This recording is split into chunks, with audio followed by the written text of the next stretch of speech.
کبھی کبھی ایسے ہوتا ہے نا کہ آپ بہت پریشان بیٹھے ہوتے ہیں، آپ کے دماغ میں ہزار سوچیں چل رہی ہوتی ہیں، ہزار ایسے مسائل جن کا حل آپ کو ناممکن ہوتا نظر آتا ہے۔ دل دماغ کئی طرح کی سوچوں میں الجھے ہوئے ہوتے ہیں، ہر طرف مایوسی ہی نظر آتی ہے، سمجھ نہیں آتا کہ زندگی کہاں جا رہی ہے۔ پھر اچانک سے کہیں سے آپ کوئی سوشل ایپ کھولتے ہیں تو آپ کو اچانک سے ایسی آیات، ایسی پوسٹ نظر آتی ہیں جیسے آپ کو لگتا ہے کہ ان میں آپ کے مسئلوں کا، آپ کی مشکلات کا حل ہو، جیسے اللہ نے آپ کے سوالات کا آپ کو جواب دیا ہو۔ ایگزیکٹلی وہی سچویشن جو آپ کی چل رہی ہوتی ہے، اسی مطابق کوئی نہ کوئی پوسٹ آپ کو سامنے نظر آ جاتی ہے، یا پھر کوئی نہ کوئی ایسی آیت کا ترجمہ جس سے آپ کے دل کو بہت ہی تسلی ملتی ہے۔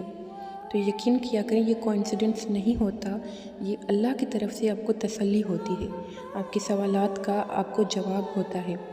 تسلی اس لیے ہوتی ہے کہ اللہ آپ کو دیکھ رہا ہے، آپ کو سن بھی رہا ہے۔ اکثر ایسے ہوتا ہے کہ جب ہم بہت پریشان بیٹھے ہوتے ہیں اور سوچ رہے ہوتے ہیں کہ پتہ نہیں کب ہماری زندگی میں خوشیاں آئیں گی، پتہ نہیں کب ہمارے لیے بھی آسانیاں ہوں گی، تو وہیں پر سورہ والضحیٰ کی آیت آ جاتی ہے، وَلَسَوْفَ يُؤْتِيكَ رَبُّكَ فَتَرْضَىٰ، اور عنقریب آپ کا رب آپ کو اتنا دے گا کہ آپ راضی ہو جائیں گے، آپ خوش ہو جائیں گے۔ اس طرح کی آیات اکثر سامنے آتی رہتی ہیں۔ پھر جب ہم سوچ رہے ہوتے ہیں کہ ہمارا تو کوئی بھی نہیں، ہمارا ساتھ دینے والا کوئی نہیں، ہم اپنی پرابلم کسی کے ساتھ شیئر نہیں کر سکتے اور ہم اکیلے ہیں، ہم بہت اکیلے ہیں، پھر کہیں سے آیت آ جاتی ہے کہ نہ تو تیرے رب نے تجھے چھوڑا ہے اور نہ ہی وہ ناراض ہوا ہے، اور عنقریب اور آگے آنے والے حالات تمہارے لیے پہلے حالات سے بہتر ہوں گے۔ آپ نے سنا ہے نا کہ اللہ وسیلے بناتا ہے، تو اللہ انہی وسیلوں سے آپ کو تسلی دیتا ہے کہ دیکھو تم اکیلے نہیں ہو، میں تمہارے ساتھ ہوں۔ کبھی کبھی آپ ماضی میں جا کر اپنے ساتھ کی گئی زیادتیوں کو یاد کرتے ہیں تو اچانک سے ایک آیت سامنے آ جاتی ہے کہ ڈرو نہیں، میں تمہارے ساتھ ہوں، دیکھ بھی رہا ہوں اور سن بھی رہا ہوں۔ تو ایسے لگ رہا ہوتا ہے کہ جیسے اللہ ہمیں سمجھا رہا ہو کہ تسلی رکھو، میں نے دیکھا ہے جو تمہارے ساتھ ہوا ہے، میں نے سنا ہے جو لوگوں نے تمہارے بارے میں بولا ہے، میں سب کچھ دیکھ بھی رہا ہوں، میں سب کچھ سن بھی رہا ہوں۔ کتنا سکون ملتا ہے نا۔ پھر آپ کہیں سوچ رہے ہوتے ہیں کہ فلاں لوگوں نے فلاں جگہ پر میرا بہت مذاق بنایا تھا، میرے پیٹھ پیچھے ان لوگوں نے مجھے بہت برا بھلا بولا اور میری ایک چھوٹی سی خامی کو بڑا بنا کر لوگوں کے سامنے میرا مذاق بنایا۔ تو اللہ تعالیٰ فرماتے ہیں قرآن پاک میں کہ اور ہم ان لوگوں کے لیے تمہاری طرف سے کافی ہو جائیں گے جو تمہارا مذاق اڑاتے ہیں۔ اللہ فرماتے ہیں کہ ہم ان کے لیے کافی ہیں، یعنی جو تمہارا مذاق بناتے ہیں ان لوگوں سے نمٹنے کے لیے میں کافی ہوں۔ کتنی پیاری تسلی ہے نا۔ یہ کوئنسیڈنس نہیں ہوتا، اللہ تعالیٰ کبھی بھی اپنے بندوں کو تڑپتے ہوئے نہیں چھوڑتا۔ ہم کہتے ہیں کہ میں ابھی یہ سوچ رہی تھی اور ایگزیکٹلی اسی مطابق یہ آیت میرے سامنے آ گئی ہے، یہ پوسٹ میرے سامنے آ گئی ہے۔ کبھی کبھی ہم سوچ رہے ہوتے ہیں کہ پتہ نہیں ہماری دعائیں کب قبول ہوں گی، تو ایک پوسٹ سامنے آتی ہے کہ یقین رکھو تمہاری دعائیں ضرور قبول ہوں گی۔ ابھی جو یہ آزمائش چل رہی ہے تمہارے ایمان کی آزمائش ہے، اور اس آزمائش کے بعد تمہارے لیے بہت ساری خوشیاں ہیں۔ اور کبھی کبھی ہمیں لگ رہا ہوتا ہے کہ جس تکلیف سے ہم گزر رہے ہیں ہم پوری زندگی اسی درد میں رہیں گے، یہ درد، یہ تکلیف کبھی ختم نہیں ہوگی، ہم کبھی اس پر اوورکم نہیں کر پائیں گے اور دوبارہ ہم کبھی بھی خوشی محسوس کرنے کے قابل ہی نہیں ہوں گے۔ ہوتا ہے نا کبھی زندگی میں کہ اتنی تکلیفیں دل کو ملی ہوتی ہیں کہ آپ کے اندر سے خوشی محسوس کرنے کی جیسے سینس ہی ختم ہو جاتی ہے، ہمیں لگتا ہے کہ اب تو ہم زندگی میں دوبارہ کبھی خوشی محسوس کر ہی نہیں پائیں گے،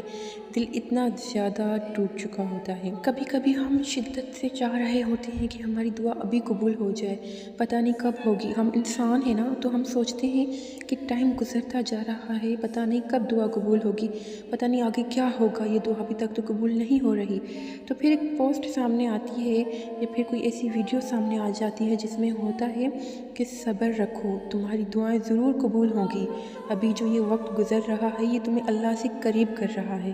کیونکہ ایسے ہوتا ہے نا، جب ہماری دعائیں قبول ہو جاتی ہیں تو ہم اپنی ہی دنیا میں مگن ہو جاتے ہیں، اللہ سے دور ہو جاتے ہیں۔ تو ابھی جو یہ دعا میں ڈیلے ہو رہا ہے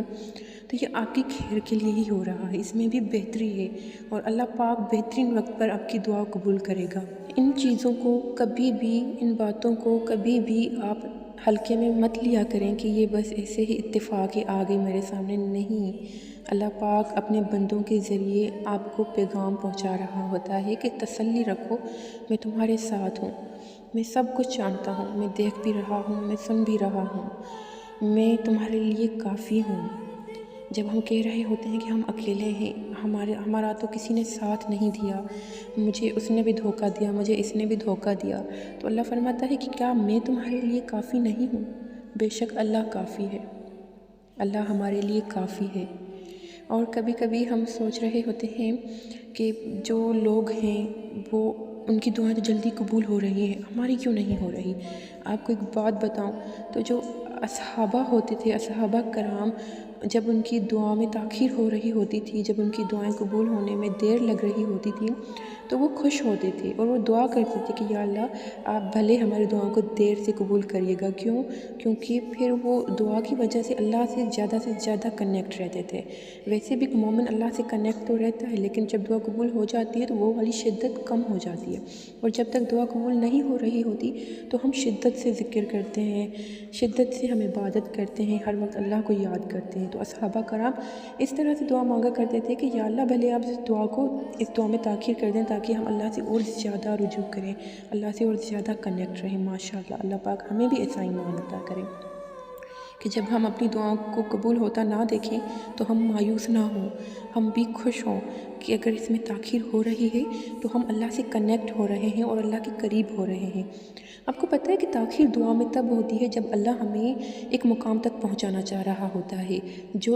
جہاں تک صرف اللہ کے محبوب بندے ہی پہنچ سکتے ہیں۔ یعنی کہ ہم ابھی سفر میں ہوتے ہیں، ایک لیول ہوتی ہے، ایک منزل ہوتی ہے جہاں پر ہم آزمائش اور صبر کر کے پہنچ سکتے ہیں، لیکن ہم انسان ہیں، ہم سوچ رہے ہوتے ہیں کہ ابھی تک میری دعا قبول کیوں نہیں ہوئی، ابھی تک میری پریشانی سالو کیوں نہیں ہوئی۔ تو وہ اللہ پاک نے ایک وقت مقرر کر رکھا ہوتا ہے آپ کی دعاؤں کی قبول ہونے کا، اور کوئی نہ کوئی ذریعہ بناتا ہے، لیکن تب تک اللہ چاہتا ہے کہ آپ اللہ کے اتنے قریب ہو جائیں کہ آپ اللہ کے محبوب بندوں میں سے ایک ہوں۔ تو کبھی بھی دعا کے قبول ہونے میں تاخیر ہو تو کبھی بھی اداس مت ہوا کریں، بلکہ خوش ہوا کریں کہ اللہ نے آپ کو اپنے قریب ہونے کا اور زیادہ وقت دے دیا ہے۔ ایسے ہوتا ہے نا، جب ہمارا کوئی محبوب انسان، کوئی بہت پیارا انسان ہمارے پاس آتا ہے تو ہم اسے کہتے ہیں کہ وہ کہتا ہے کہ اچھا ٹھیک ہے اب میں چلتی ہوں، اب میں چلتا ہوں، تو ہماری دل نہیں کر رہی تھی کہ وہ ہمارے آگے سے جائے، تو ہم کہتے ہیں کہ نہیں بیٹھو، پلیز بیٹھو۔ ہم کتنا ان کو فورس کرتے ہیں کہ نہیں ابھی اب مت جائیں، اتنے ٹائم کے بعد تو آئے ہیں، آپ کے ساتھ مل کر بہت اچھا لگ رہا ہے اور دل کو سکون مل رہا ہے، تو آپ پلیز بیٹھیں۔ ہم نہیں چاہ رہے ہوتے کہ وہ ہم سے دور جائے یا پھر جلدی سے چلا جائے۔ تو اللہ بھی یہی کرتا ہے کہ اللہ کہتا ہے کہ میرا بندہ میرے سامنے بیٹھا رہے۔ جب آپ اللہ سے پیار سے باتیں کرتے ہیں کہ یا اللہ مان جائے نا، یا اللہ دعا قبول کر لینا، تو اللہ کو آپ پر بہت پیار آتا ہے۔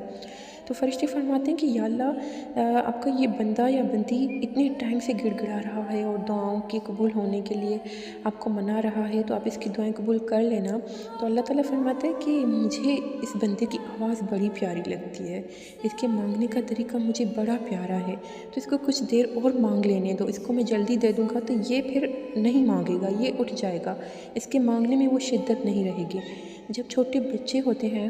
تو ہم کبھی وہ اتنے پیارے پیارے نخرے دکھا رہے ہوتے ہیں ہمیں، تو ہمیں ان پر بہت پیار آ رہا ہوتا ہے۔ تو اصل میں ہم کیا کرتے ہیں کہ کسی چیز سے ان کو تھوڑا سا تنگ کر کے، حالانکہ ان کو ہم تنگ کر رہے ہوتے ہیں اور بچے تنگ ہو رہے تھے، لیکن ان کے جیسچرز اتنے پیارے ہوتے ہیں تو ہم ان کو بار بار اسی طرح سے تنگ کرتے ہیں، اور یا پھر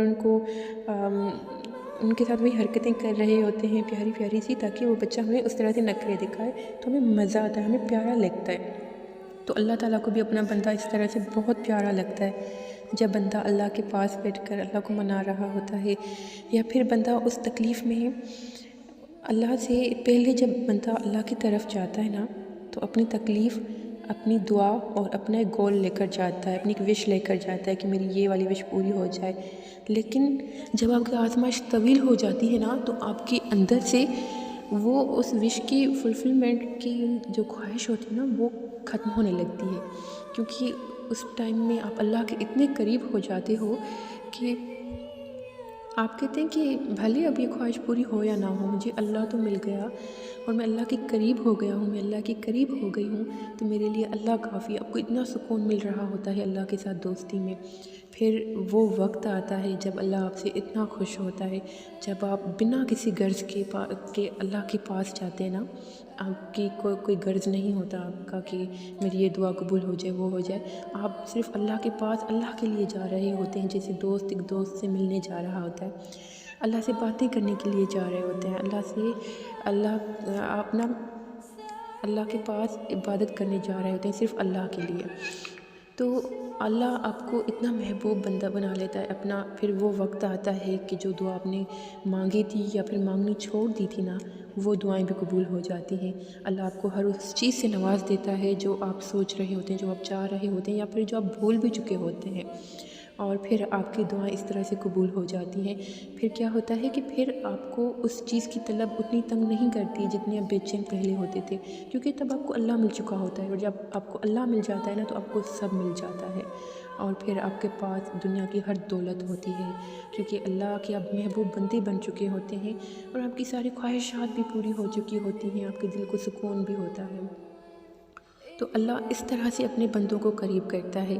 دعا کی تاخیر کا مطلب یہی ہوتا ہے کہ اللہ آپ کو اپنے قریب کرے، کیونکہ اللہ کے قریب ہوئے بغیر آپ کو سکون تو نہیں ملتا نا، تو اللہ آپ کو سکون دینا چاہتا ہے، اللہ آپ کو اپنا محبوب بندہ بنانا چاہتا ہے، اور آپ کی دعائیں قبول کرنا چاہتا ہے۔